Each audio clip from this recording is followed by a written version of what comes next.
By the way, I'm watching it this weekend in the NBA. And as the first round wraps up in the East, I think every single team not named the Sixers would be humiliated in the finals against Golden State or Houston. Humiliated.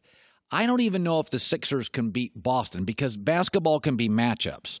If Jaylen Brown doesn't play for the Celtics in Game 1, I'll take the Sixers to win Game 1 and then get momentum in the series. But Philadelphia does have length that can equal Golden State, athleticism, energy. They have a 6'10 point guard who's a hard matchup. They're better at the big spot with Embiid than Golden State.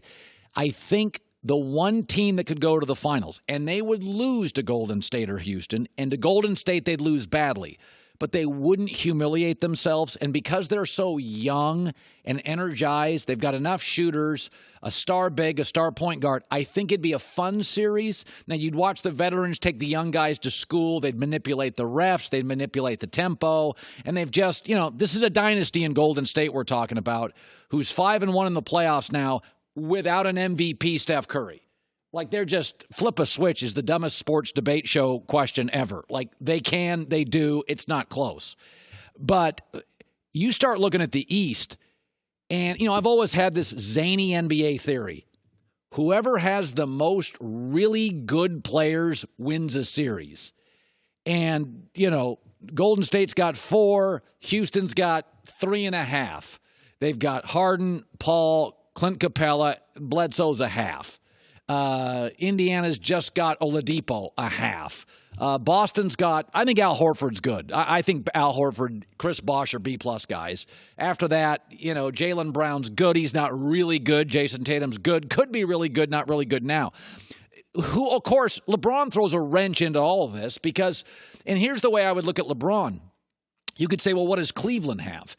The reason they went, LeBron's not one player. In fact, if there was an open market, a bidding war for LeBron, think of what Indiana would have to give up to get LeBron. Oladipo, Sabonis, Miles Turner, and the rights to the movie Hoosiers, along with Larry Bird. I mean, you'd have to give up like 4 players. So LeBron is such an outlier, is so much better than the second best guy in the league. I don't even know what he's worth. He's worth like 2.5 really good players by himself. I mean, he's that valuable with the tempo, with rebounding, with assists, with fourth quarter performance. But, it is the difference between the East and the West when you're watching these playoffs. I mean, I was thinking about this driving into work this morning. Like, I like Philadelphia because they're a fun story.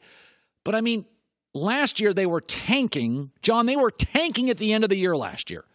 Remember, they didn't want Ben Simmons, who could have played, to play because they wanted to lose more games and get a better pick.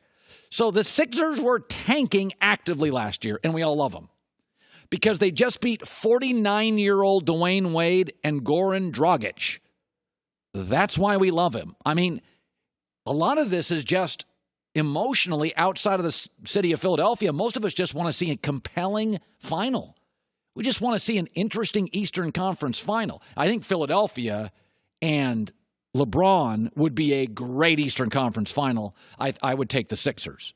Hi, everybody. Thanks for watching. Subscribe here to get the latest from the show.